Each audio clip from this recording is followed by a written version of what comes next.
Menari adalah ekspresi jiwa manusia yang diungkapkan dengan gerakan ritmis yang indah untuk mengekspresikan rasa yang dirasakan.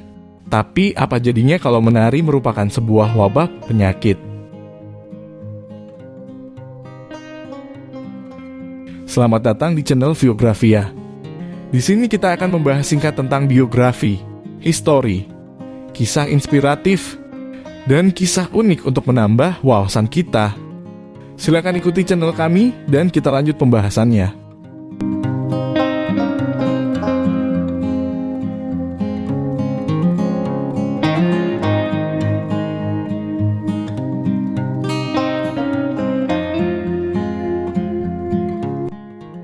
Saint Vitus, seorang santo yang dipercaya orang Eropa abad ke-16 memiliki kekuatan untuk mengutuk orang dengan wabah menari.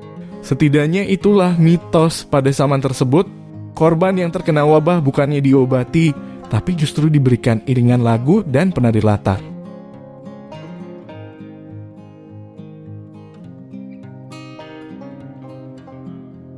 Wabah menari tahun 1518, peristiwa di mana ratusan warga Prancis, sebuah kota di dalam Kekaisaran Romawi, Strasbourg.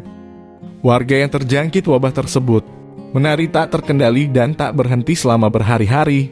Berlangsung selama sekitar 2 bulan sebelum berakhir secara misterius seperti yang dimulai.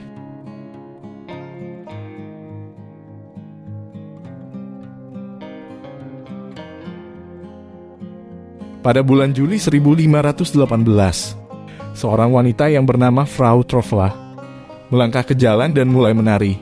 Dia sepertinya tidak bisa berhenti, dan dia terus menari sampai dia pingsan karena kelelahan. Setelah beristirahat, dia melanjutkan menari secara kompulsif. Dan dia melanjutkan ini selama berhari-hari. Dalam seminggu lebih dari 30 orang lainnya menderita serupa. Mereka terus-menerus hingga cedera.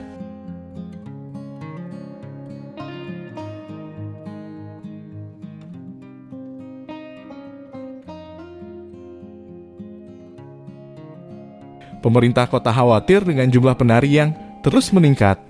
Para pemimpin sipil dan agama berteori bahwa lebih banyak orang menari untuk mengiringi adalah solusinya. Jadi mereka mengatur ruang untuk para penari berkumpul, musisi untuk menemani tarian, dan penari profesional untuk membantu yang menderita untuk terus menari.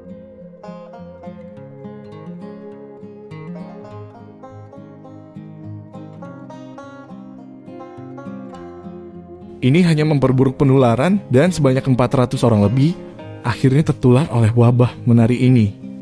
Beberapa dari mereka meninggal karena kelelahan pada awal September mulai mereda.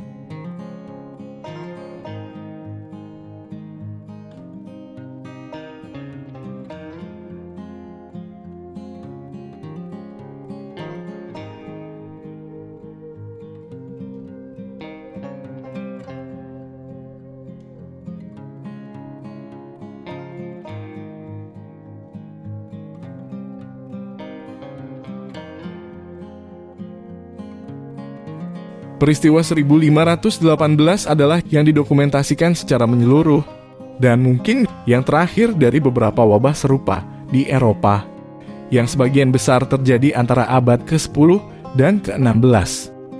Yang paling terkenal terjadi pada tahun 1374. Letusan itu menyebar ke beberapa kota di sepanjang Sungai Rhine.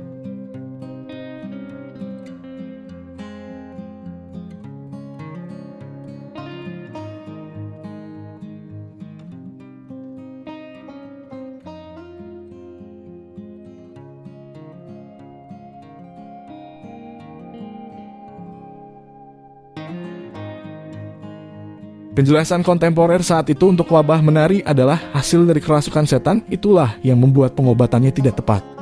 Penyelidik di abad ke-20 menyatakan bahwa orang yang menderita mungkin telah mengonsumsi roti yang terbuat dari tepung gandum hitam, yang terkontaminasi dengan penyakit jamur ergot, yang diketahui menyebabkan kejang-kejang.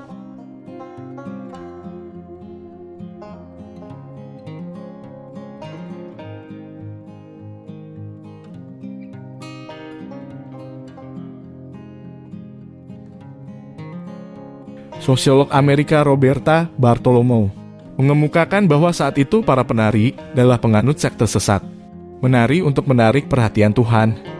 Teori yang paling diterima secara luas adalah dari sejarawan medis Amerika, John Waller, yang mengemukakan dalam beberapa makalah alasannya untuk percaya bahwa wabah menari adalah bentuk gangguan psikogenik massal.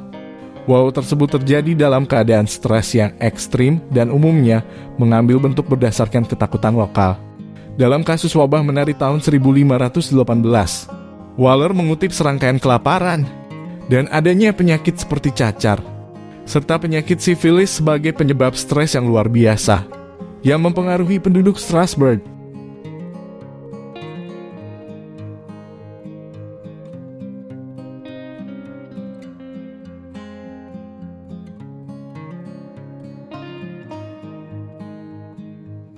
Kemungkinan besar berkaitan dengan isu sihir dari Saint Vitus, seorang santo yang dipercaya orang Eropa abad ke-16, yang memiliki kekuatan untuk mengutuk orang dengan wabah menari.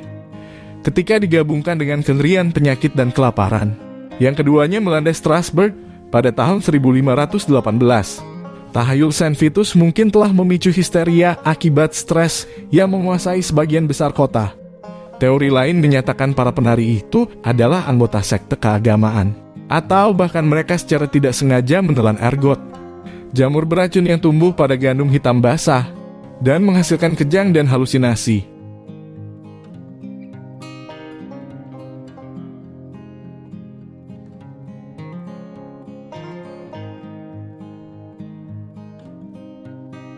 Wabah menari Strasbourg mungkin terdengar seperti legenda, tetapi didokumentasikan dengan baik dalam catatan sejarah abad ke-16. Ini juga bukan satu-satunya insiden yang diketahui dari jenisnya. Wabah serupa terjadi di Swiss, Jerman, dan Belanda, meskipun hanya sedikit yang sebesar atau mematikan seperti yang dipicu pada tahun 1518.